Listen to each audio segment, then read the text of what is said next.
ವಾಣಿಜ್ಯನಗರ ಹುಬ್ಬಳ್ಳಿಯಲ್ಲಿ ರಾಜಕಾಲುವೆ ಮೇಲೆ ಖಾಸಗಿ ಕಟ್ಟಡಗಳ ದರ್ಬಾರ್ ಜೋರಾಗಿದೆ. ಅಕ್ರಮ ಕಟ್ಟಡಗಳ ಕಾರಣಕ್ಕಾಗಿ ಮಳೆಗಾಲ ಬಂತಂದ್ರೆ ಸಾಕು ಸಾರ್ವಜನಿಕರು ಪರಿತಪಿಸುವಂತಹ ಪರಿಸ್ಥಿತಿ ನಿರ್ಮಾಣವಾಗಿದೆ.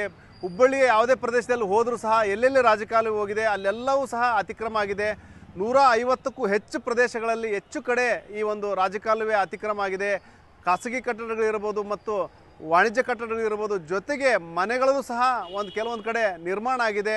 ಒಂದು ರೀತಿಯಲ್ಲಿ ಒಂದು ಕಡೆ ಪೊಲೀಸ್ ಠಾಣೆಯೂ ಸಹ ನಿರ್ಮಾಣವಾಗಿದ್ದು, ಒಂದು ರೀತಿಯಲ್ಲಿ ಬೇಲಿಯೇ ಎದ್ದು ಹೊಲ ಮೈದಂತಹ ಪರಿಸ್ಥಿತಿ ಹುಬ್ಬಳ್ಳಿಯಲ್ಲಿ ನಿರ್ಮಾಣವಾಗಿದೆ. ಮಹಾನಗರ ಪಾಲಿಕೆ ವ್ಯಾಪ್ತಿನಲ್ಲಿ ಅದರಲ್ಲೂ ಮುಖ್ಯವಾಗಿ ಹುಬ್ಬಳ್ಳಿಯಲ್ಲಿ ವಾಣಿಜ್ಯ ನಗರ ಅಂತ ಕರಿತೀವಿ, ಇಲ್ಲಿ ವಾಣಿಜ್ಯ ವಹಿವಾಟು ಎಲ್ಲಿ ನಡೆಯುತ್ತೆ ಅಲ್ಲಿನೇ ಅತಿ ಹೆಚ್ಚು ಅತಿಕ್ರಮ ಆಗಿದೆ. ಆ ಪ್ರದೇಶದಲ್ಲಿ ಕೊಪ್ಪಿಕರ್ ರಸ್ತೆ ಇರ್ಬೋದು, ದಾಜಿಮನ್ ಪೇಟೆ ಇರ್ಬೋದು ಮತ್ತು ಕಮರಿಪೇಟೆ ಇರ್ಬೋದು ಮತ್ತು ಹೊಸೂರು, ದೇಶಪಾಂಡೆ ನಗರ, ಬೇರೆ ಬೇರೆ ಕಡೆ ಸಹ ಈ ರೀತಿ ಒಂದು ರಾಜಕಾಲುವೆ ಮೇಲೆ ಅಕ್ರಮ ಕಟ್ಟಡಗಳು ನಿರ್ಮಾಣವಾಗಿದೆ. ಕೆಲವೊಂದು ಕಡೆ 2 ಅಂತಸ್ತು, 3 ಅಂತಸ್ತು, 4 ಅಂತಸ್ತಿನ ಕಟ್ಟಡಗಳು ಸಹ ನಿರ್ಮಾಣವಾಗಿದೆ. ಅಂದರೆ ರಾಜಕಾಲುವೆ ಮೇಲೇ ರಾಜಕಾಲುವೆನಲ್ಲೇ ಪಿಲ್ಲರ್ ಹಾಕಿಬಿಟ್ಟು ಮೇಲ್ಗಡೆ ಕಟ್ಟಡ ಕಟ್ಟಿರೋದ್ರಿಂದಾಗಿ ಆ ಕಾಲುವೆನಲ್ಲೇ ನೀರು ಸಲೀಸಾಗಿ ಹೋಗ್ತಾ ಇಲ್ಲ. ಡ್ರೈನೇಜ್ ನೀರು ಇರ್ಬೋದು ಮತ್ತು ಇಲ್ಲಿ ವಾಣಿಜ್ಯ ವಹಿವಾಟುಗಳು ನಡೀತಾ ಇರೋದ್ರಿಂದಾಗಿ ಅಂಗಡಿಗಳು ತ್ಯಾಜ್ಯ ಬರುತ್ತೆ, ಪ್ಲಾಸ್ಟಿಕ್ ಇರ್ಬೋದು ಮತ್ತು ಥರ್ಮೋಕೋಲ್ ಮೊದಲಾದ ವಸ್ತುಗಳನ್ನ ಅದೇ ರಾಜಕಾಲುವೆನಲ್ಲಿ ಹಾಕ್ತಾ ಇರೋದ್ರಿಂದಾಗಿ ಅಲ್ಲಿ ಹೋಗಿ ಬ್ಲಾಕ್ ಆಗ್ತಾ ಇದೆ. ಒಂದು ಮಳೆ ಬಂದರೆ ಸಾಕು, ಒಂದು ಅರ್ಧ ಗಂಟೆ ಮಳೆ ಬಂದರೂ ಸಾಕು ರಾಜಕಾಲುವೆಯಲ್ಲಿ ಹರಿಬೇಕಾದಂಥ ನೀರು ರಸ್ತೆ ಮೇಲೆ ಬರುತ್ತೆ ಮತ್ತು ಅದ ನಂತರ ಚರಂಡಿ ನೀರು ಮತ್ತು ಮಳೆ ನೀರು ಅಂಗಡಿಗಳಿಗೆ ನುಗ್ಗುತ್ತೆ, ಮನೆಗಳಿಗೂ ಸಹ ನುಗ್ಗುತ್ತೆ ಮತ್ತು ವಾಣಿಜ್ಯ ಪ್ರದೇಶ ಇಡೀ ಒಂದು ರೀತಿಯಲ್ಲಿ ಒಂದು ಕಸದ ತೊಟ್ಟಿ ಅನ್ನೋ ರೀತಿಯಲ್ಲಿ ಮಾರ್ಪಡುತ್ತೆ. ಇದೆಲ್ಲಕ್ಕೂ ಮುಖ್ಯ ಕಾರಣ ಅಂದರೆ ರಾಜಕಾಲುವೆ ಒತ್ತುವರಿ.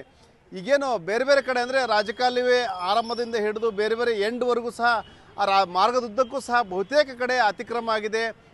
ಆ ರಾಜಕಾಲುವೆ ಮೇಲೇ ಕಟ್ಟಡ ಕಟ್ಟಿರೋದ್ರಿಂದಾಗಿ ಆ ರಾಜಕಾಲುವೆನ ಸ್ವಚ್ಛಗೊಳಿಸ್ಲಿಕ್ಕೂ ಸಹ ಪಾಲಿಕೆ ಸಿಬ್ಬಂದಿಗೆ ಆಗ್ತಾ ಇಲ್ಲ. ಇದರಿಂದಾಗಿ ಮಳೆಗಾಲ ಬಂದಂಥ ಸಂದರ್ಭದಲ್ಲಿ ಅಲ್ಲೇನು ರಾಜಕಾಲುವೆ ಬ್ಲಾಕ್ ಆಗಿಬಿಟ್ಟು ಅಲ್ಲಿನ ನೀರು ರಸ್ತೆಗೆ ಬಂದು ಸಾಕಷ್ಟು ತೊಂದರೆ ಅನುಭವಿಸುವಂತಾಗಿದೆ. ಮತ್ತು ಇಲ್ಲಿ ಕಮರಿಪೇಟೆ ಮುಖ್ಯ ರಸ್ತೆ ಇದೆ, ಪುಣೆ ಬೆಂಗಳೂರು ರಾಷ್ಟ್ರೀಯ ಹೆದ್ದಾರಿ, ಆ ರಾಷ್ಟ್ರೀಯ ಹೆದ್ದಾರಿಗೆ ಹೊಂದ್ಕೊಂಡಿರುವಂತಹ ರಾಷ್ಟ್ರೀಯ ಹೆದ್ದಾರಿಗೆ ಹೊಂದಿಕೊಂಡೇ ಕಮರಿಪೇಟೆ ಪೊಲೀಸ್ ಠಾಣೆ ಸಹ ನಿರ್ಮಾಣ ಮಾಡಲಾಗಿದೆ. ಅದು ಸಹ ರಾಜಕಾಲುವೆ ಮೇಲೇ ಆ ಕಾಲುವೆ ಮೇಲೇ ಆ ಒಂದು ಪೊಲೀಸ್ ಠಾಣೆ ನಿರ್ಮಾಣ ಮಾಡಿರೋದ್ರಿಂದಾಗಿ ಅಲ್ಲೂ ಸಹ ಕೆಳಗಡೆ ಪಿಲ್ಲರ್ ಇರೋದ್ರಿಂದ ನೀರು ಸಲೀಸಾಗಿ ಹರಿದು ಹೋಗ್ತಾ ಇಲ್ಲ. ಇನ್ನು ತುಳಜಾ ಭವಾನಿ ವೃತ್ತ ಇರ್ಬೋದು ಮತ್ತು ಮೇದಾರ್ ಓಣಿ ಮೊದಲಾದ ಕಡೆಯೂ ಸಹ ಇದೇ ಪರಿಸ್ಥಿತಿ ನಿರ್ಮಾಣವಾಗಿದೆ. ಮತ್ತು ಹೊಸೂರು ವೃತ್ತ ಇರ್ಬೋದು ಮತ್ತು ದೇಶಪಾಂಡೆ ನಗರ, ಕಾಟನ್ ಮಾರ್ಕೆಟು ಮೊದಲಾದ ಕಡೆಯೂ ಸಹ ರಾಜಕಾಲುವೆ ಮೇಲೆ ಅತಿಕ್ರಮ ಮಾಡಲಾಗಿದೆ. ಕೆಲವೊಂದು ಕಡೆ ಪೂರ್ತಿ ಬಿಲ್ಡಿಂಗ್ ಕಟ್ಟಲಾಗಿದೆ, ಕೆಲವೊಂದು ಕಡೆ ಎನ್ಕ್ರೋಚ್ ಮಾಡಲಾಗಿದೆ. ಇದರಿಂದಾಗಿ ಸಾಕಷ್ಟು ಅಂದರೆ ಮಳೆಗಾಲದ ಸಂದರ್ಭದಲ್ಲಿ ಸಾಕಷ್ಟು ತೊಂದರೆ ಎದುರಿಸುವಂತಾಗಿದೆ. ಮಳೆಗಾಲ ಬಂತಂದ್ರೆ ಸಾಕು ಯಾಕಪ್ಪ ಬರುತ್ತೆ ಮಳೆಗಾಲ ಅನ್ನೋ ಪರಿಸ್ಥಿತಿ ನಿರ್ಮಾಣವಾಗಿದೆ. ವಾಣಿಜ್ಯ ವಹಿವಾಟು ಅಂತೇಳಿ ನಾವೇನು ವಾಣಿಜ್ಯ ನಗರಿ ಅಂತ ಕರಿತೀವಿ, ಅದು ಮಳೆಗಾಲದಲ್ಲಿ ಒಂದು ಕಸದ ತೊಟ್ಟಿಯಾಗಿ ಮಾರ್ಪಡುತ್ತೆ. ಅದಕ್ಕೆ ಮುಖ್ಯ ಕಾರಣ ಅಂದರೆ ಈ ಒಂದು ರಾಜಕಾಲುವೆ ಒತ್ತುವರಿ. ಈ ರಾಜಕಾಲುವೆ ಒತ್ತುವರಿ ತೆರವುಗೊಳಿಸುವ ನಿಟ್ಟಿನಲ್ಲಿ ಮಹಾನಗರ ಪಾಲಿಕೆ ಈಗಾಗಲೇ ಸರ್ವೇನೂ ಸಹ ಮಾಡಿದೆ. ಎಲ್ಲೆಲ್ಲಿ ಅಕ್ರಮ ಕಟ್ಟಡಗಳು ನಿರ್ಮಾಣ ಆಗಿದೆ ಅನ್ನೋದರ ಒಂದು ಗುರುತನ್ನು ಸಹ ಮಾಡಿಕೊಂಡಿದೆ. ಆದರೆ ಇದುವರೆಗೂ ಸಹ ಅವನ್ನ ತೆರವುಗೊಳಿಸಲಿಕ್ಕೆ ಆಗ್ತಾ ಇಲ್ಲ. ಅದಕ್ಕೆ ಮುಖ್ಯ ಕಾರಣ ಅಂದರೆ ರಾಜಕಾಲುವೆ ಮೇಲೆ ನಿರ್ಮಾಣಗೊಂಡಂತಹ ಬಹುತೇಕ ಕಟ್ಟಡಗಳು ಪ್ರಭಾವಿಗಳದ್ದು ಮತ್ತು ಕೆಲವೊಬ್ಬ ರಾಜಕಾರಣಿಗಳ ಬೆಂಬಲಿಗರದು ಮೊದಲಾದವ್ರದ್ದು ಪ್ರಭಾವಿ ವ್ಯಕ್ತಿಗಳದ್ದು ನಿರ್ಮಾಣ ಆಗಿದೆ. ಹಾಗಾಗಿ ಅವರು ಈ ಪಾಲಿಕೆಗೆ ಮೇಲೆ ಒತ್ತಡ ತರುವ ಮೂಲಕ ಯಾವುದೇ ಕಾರಣಕ್ಕೂ ಆ ಒಂದು ರಾಜಕಾಲುವಿನ ಮೇಲಿನ ಕಟ್ಟಡ ತೆರವುಗೊಳಿಸಲಿಕ್ಕೆ ಕ್ರಮ ಕೈಗೊಳ್ಳದಂತೆ ನೋಡ್ಕೊಳ್ತಾ ಇದ್ದಾರೆ. ಸರಿನಾ? ಈಗ ಇದು ಹುಬ್ಬಳ್ಳಿಯ ಹೃದಯ ಭಾಗ ಅಂದರೆ ಇದು ದಾಜುಬಾನ್ ಪೇಟು, ಕೊಪ್ಪಿಕರ್ ರೋಡು, ಆಮೇಲೆ ಕಮರಿಪೇಟು, ಈ ಒಂದು ಭಾಗದಲ್ಲಿ ಒಂದು ನಾಲಾ ಇದೆ ಸರ್. ಇದು ಸುಮಾರು ವರ್ಷಗಳಿಂದ ಈ ಸಮಸ್ಯೆ ಇದೆ. ಇದು ಬರ್ತಾ ಬರ್ತಾ ಭಾಳ ದೊಡ್ಡ ಪ್ರಮಾಣದೊಳಗೆ ಇದು ಕಸದ ರಾಶಿಯಾಗಿ ಈ ನಾಲಾದಲ್ಲಿ ಕೊಡ್ತಾ ಇದೆ. ಇಲ್ಲಿ ಕಮರ್ಷಿಯಲ್ ಅಂಗಡಿಗಳು ಆಮೇಲೆ ಇಲ್ಲಿ ಸಾಕಷ್ಟು ಭಾಗದಲ್ಲಿ ಬಂದು ಇಲ್ಲಿ ಕಸ ಹಾಕ್ತಾರೆ. ಕಸ ಹಾಕಿದ ಮೇಲೆ ಅದು ತೆಗಿಯೋಕೆ ಭಾಳ ಕಷ್ಟ ಆಗ್ತಾಯಿದೆ. ಆ ಕಸ ಏನಿದೆ ಸರ, ಈಗ ಇಲ್ಲಿ ಕಸ ರಾಜಕಾಲುವೆ ಇದೆ, ರಾಜಕಾಲುವೆ ಮೇಲೆ ಅಂಗಡಿಗಳಾಗಿ ಕುಂತಿದ್ದಾವೆ. ಕೆಲವಷ್ಟು ಇಲ್ಲಿ ಮನೆಯರ್ ಕಾಂಪ್ಲೆಕ್ಸಲ್ಲಿ, ಮೇದರೋಣಿಯಲ್ಲಿ, ಅದೇ ರೀತಿ ಒಂದು ಕಮರಿಪೇಟೆ ಪೊಲೀಸ್ ಸ್ಟೇಷನ್ ಅಂತೇನಿದೆ ಅದು ಕೂಡ ರಾಜಕಾಲುವೆದಲ್ಲಿ ಇದೆ. ಅದು ಒಂದು ತೆಗಿಲಿಕ್ಕೆ ಭಾಳ ಕಷ್ಟ ಆಗ್ತಾಯಿದೆ. ಯಾಕಂದರೆ ಈ ಒಂದು ಸಣ್ಣ ಮಳೆ ಬಂದರೂ ಕೂಡ ನೀರು ಹೊರಗೆ ಬಂದುಬಿಡ್ತೈತಿ. ಇವತ್ತು ಎಷ್ಟು ಅಂಥೇಳಿ ನಾವು ಹೇಳಿ ಮಹಾನಗರ ಪಾಲಿಕೆಯವ್ರಿಗೆ ಹೇಳಿ ಅಧಿಕಾರಿಗೆ ಹೇಳಿ ನಾವು ತೆಗಿತೀವಿ, ಆದರೆ ಇದು ಸಮಸ್ಯೆಯನ್ನು ಸಾಲ್ವ್ ಆಗ್ತಾಯಿಲ್ಲ. ನಾವು ಮೊನ್ನೆ ಕೂಡ ನಾವು ಅಧಿಕಾರಿಗಳು ಕರೆಸಿ ಮೇಯರ್ ಅವ್ರು ಕರೆಸಿ ಎಲ್ಲ ವೀಕ್ಷಣೆ ಮಾಡಿಸಿದ್ವಿ. ಈ ಒಂದು ರಾಜಕಾಲಿ ಏನಿದೆಲ್ಲ ನನಗೆ ಪರ್ಮನೆಂಟ್ ಇದು ಒಂದು ಪ್ರಾಬ್ಲಮ್ ಸಾಲ್ವ್ ಮಾಡಿಕೊಡ್ರಿ ಅಂತೇಳಿ.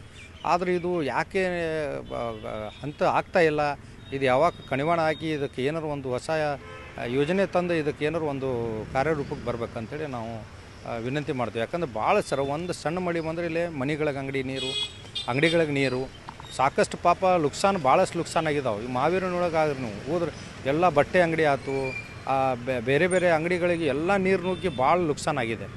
ಪಾಪ ಮನೆಗಳಿಗೆ ಇವಾಗ ನಾವು GAD ಹೋದ ರಾತ್ರಿ 3 ಇಲ್ಲ 4 ಇಲ್ಲ ರಾತ್ರಿ ಹತ್ರ ಪೂರ ಒಂದು ವಾರಗಟ್ಟಲೆ ಕೆಟ್ಟ ವಾಸನೆಯಿಂದ ಅವರು ಬೆಳೆದಾಡಬೇಕು. ಇವತ್ತು ನೀವು ಹೋಗಿ ನೋಡ್ಬೋದು, ಭಾಳಷ್ಟು ಕಮರ್ಷಿಯಲ್ ಎಲ್ಲ ಇಲ್ಲೇ ಹಾಕ್ತಾರೆ, ಎಲ್ಲ ಅಂಗಡಿಕಾರರು ಇಲ್ಲೇ ಹಾಕ್ತಾರೆ. ಯಾವುದೇ ರೀತಿಯಿಂದ ಅಧಿಕಾರಿಗಳು ಅವ್ರ ಮೇಲೆ ಶಿಸ್ತಿನ ಕ್ರಮ ಜರುಗ್ತಾ ಇಲ್ಲ. ಸರ್ ಇಲ್ಲಿ ಏನಾಗಿದ್ರೆ ಸಣ್ಣ ಮಳೆ ಬಂದರೂ ಪೂರಾ ನೀರು ಉಕ್ಕಿ ಹರಿದು ಬಂದು ಪೂರಾ ಹೊಲಸು ರಾಡಿ ಬಂದುಬಿಡ್ತೀರಿ. ಚಂಬರ್ ನೀರು, ಅದು ನೀರು, ಇಲ್ಲ ಜನಸಾಮಾನ್ಯರು ಅಡ್ಡಾಡೋಂಗಿಲ್ಲ, ಮಾಡೋಂಗಿಲ್ಲ, ಎಲ್ಲ ಪೂರಾ ಇದಾಗ್ಬಿಟ್ಟಿದ್ರಿ. ಪೂರಾ ಚಂಬರಿ ಇಲ್ಲಿ ಪೂರಾ ಲೈನ್ ಹಿಡಿದು ಯಾರು ಇಲ್ಲಿ ತೆಳಗೆ ತುಳಜಾಭವನ ಸರ್ಕಲ್ ನೋಡ್ರಿ, ನೀವು ತೆಳಗೆ ಕಮರಿಪೇಟೆ ಮಠ ಹೋಗ್ರಿ, ನೀವು ಅಪ್ಟು ಈ ಸೈಡ್ ಪಂಡ್ರಮಣಿ ರೋಡ್ ಹೋಗ್ರಿ, ಪೂರಾ ಚಂಬರ್ ನೀರು ರೀ. ಹೆಂಗೆ ಅಡ್ಡಾಡ್ಬೇಕು? ಸಣ್ಣ ಮಕ್ಕಳು ಸ್ಕೂಲಿಗೆ ಹೋಗ್ತಾರೆ, ಮಾಡ್ತಾರೆ, ಜಾರಿ ಬೀಳ್ತಾರೆ. ಈಗ ಹಳ್ಳಿವಾರ ಜನ ಬರ್ತಾರೆ ಮಾರ್ಕೆಟಿಂಗ್ ಅದು ಇದು ಅಂತೇಳಿ, ಅವ್ರಿಗೆಲ್ಲ ಭಾಳ ಸಮಸ್ಯೆ ಆಗ್ತೈತಿ. ಭಾಳ ಸಮಸ್ಯೆ ಆಗ್ತದೆ ಸರ್. ಇದಕ್ಕೆಲ್ಲ ಏನಪ್ಪ ಪೂರಾ ಪ್ಯಾಕೇಜ್ ಮಾಡಿ ಎಲ್ಲ ಹಿಂಗಾಗೈತಿ. ಇದಕ್ಕೇನೋ ಒಂದು ಪರಿಹಾರ ಆಗಬೇಕು, ಮಾಡಬೇಕು ಸರ್. ನೋಡಿರಿ, ನಾಲೆ ಒಳಗೆ ಇಲ್ಲಿ ಈ ರೀತಿ ಕಸ ತುಂಬಿದೆ. ಆಮೇಲೆ ಆ ಕಡೆನೂ ನೀವು ನೋಡಿದ್ರ. ಆಮೇಲೆ ಇಲ್ಲಿ ಮಳೆ ಬಂತಂದ್ರೆ ಆ ದರ್ಗಾ ಕಡೆಯಿಂದ ಕೆಳಗಿಂದ ನೀರು ಬರ್ತದೆ, ಆಮೇಲೆ ಈ ಕಡೆಯಿಂದ ನೀರು ಬರ್ತದೆ. ಇಲ್ಲೇ ಆಜು ಬಾಜು ಜನರು ವಾಸ ಮಾಡಲಿಕ್ಕೆ ಸರಿ ಇಲ್ಲ, ಜೀವನ ತೆಗಿಲಿಕ್ಕೆ ಸಣ್ಣ ಸಣ್ಣ ಮಕ್ಕಳು ಇರ್ತಾವೆ. ಆಮೇಲೆ ಇಲ್ಲಿದ್ದ ಕಾರ್ಪೊರೇಟ್ರಿಗೆ ಹೇಳಿದರೆ ಮಾಡ್ತೀನಂತಾರ, ಮಾಡೋಕ್ಕೆ ತಯಾರಿಲ್ಲ. ಎಷ್ಟೋ ಬಾರಿ ಹೇಳಿದ್ದೀವಿ, ಕೆಲಸ ಆಗ್ತಾ ಇಲ್ಲ. ಮತ್ತು ನೀವು ಪ್ರೆಸ್ ರಿಪೋರ್ಟರ್ ಆಗಿ ಇದು ಮಾಡ್ತಾಯಿದ್ದೀರಾ, ಅದು ಇಲ್ಲಿದೆಲ್ಲ ಇದು ನೀಟಾಗಿ ಮಾಡಿಸ್ಕೊಡೋ ಹಾಗೆ, ಸರ್ಕಾರಕ್ಕೆ ಬಿಸಿ ಮುಟ್ಟೋ ಹಾಗೆ ನೀವು ಕೆಲಸ ಮಾಡಿಸ್ಕೊಡ್ರಿ ಅಂತ ನಿಮ್ಮಲ್ಲಿ ಕಳಕಳಿಯ ಪ್ರಾರ್ಥನೆ. ಏನು ಪಾಲಿಕೆ ಏನೆಲ್ಲ ಸರ್ವೆ ಮಾಡಿದರೂ ಸಹ ಯಾವುದೇ ಪ್ರಯೋಜನ ಆಗಿಲ್ಲ. ಸಾಕಷ್ಟು ಏನು ಆ ಕಟ್ಟಡಗಳು ಯಥಾ ರೀತಿಯಲ್ಲಿದ್ದಾವೆ. ಅಂದರೆ 10 ವರ್ಷಗಳಿಂದ ಅದೇ ಕಟ್ಟಡಗಳು ಅದೇ ಸ್ಥಳದಲ್ಲಿ ಇರೋದ್ರಿಂದಾಗಿ ಆ ಒಂದು ಕಾಲುವೆಯನ್ನು ಸ್ವಚ್ಛಗೊಳಿಸಲಾರದಂಥ ಪರಿಸ್ಥಿತಿ ನಿರ್ಮಾಣವಾಗಿದೆ. ಈಗ ಏನು ಮುಂದಿನ ದಿನಗಳಲ್ಲಿ ಯಾವ ರೀತಿ ಕ್ರಮ ಕೈಗೊಳ್ಳುತ್ತೆ ಅನ್ನೋದನ್ನು ಕಾದು ನೋಡ್ತಾ ಇದ್ದಾರೆ ಜನ. ಆದರೆ ಈಗೇನು ಜನರಿಗೆ ತೊಂದರೆ ಆಗ್ತಾ ಇದೆ ಅದನ್ನು ನಿವಾರಣೆ ಮಾಡೋ ನಿಟ್ಟಿನಲ್ಲಿ ಕಠಿಣ ಕ್ರಮ ಕೈಗೊಳ್ಬೇಕನ್ನೋ ಒಂದು ಆಗ್ರಹ ಜನತೆ ಇದ್ದಾಗಿದೆ. ಅದರಲ್ಲೂ ಕೆಲವೊಂದು ಏನು ರೆಸಿಡೆನ್ಷಿಯಲ್ ಏರಿಯಾಗಳಿಗೆ ಮನೆಗಳಿಗೆ ನೀರು ನುಗ್ತಾ ಇರೋದ್ರಿಂದಾಗಿ ಅವರ ಪೀಠೋಪಕರಣ ಇರ್ಬೋದು, ಮನೆಯಲ್ಲಿದ್ದಂತಹ ಸಾಮಾನು ಸರಂಜಾಮು ಈಗೇನು ಕೊಳಚೆ ನೀರು ಮಯ ಆಗಿ ಒಂದು ಅವಾಂತರ ಸೃಷ್ಟಿ ಆಗ್ತಾ ಇದೆ.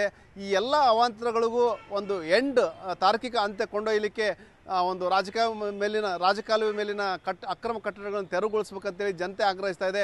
ಈ ನಿಟ್ಟಿನಲ್ಲಿ ಪಾಲಿಕೆ ಏನು ಕ್ರಮ ಕೈಗೊಳ್ಳುತ್ತೆ ಅನ್ನೋದನ್ನು ಕಾದು ನೋಡಬೇಕಾಗಿದೆ. ಶಿವರಾಮ, ನ್ಯೂಸ್ 18 ಹುಬ್ಬಳ್ಳಿ.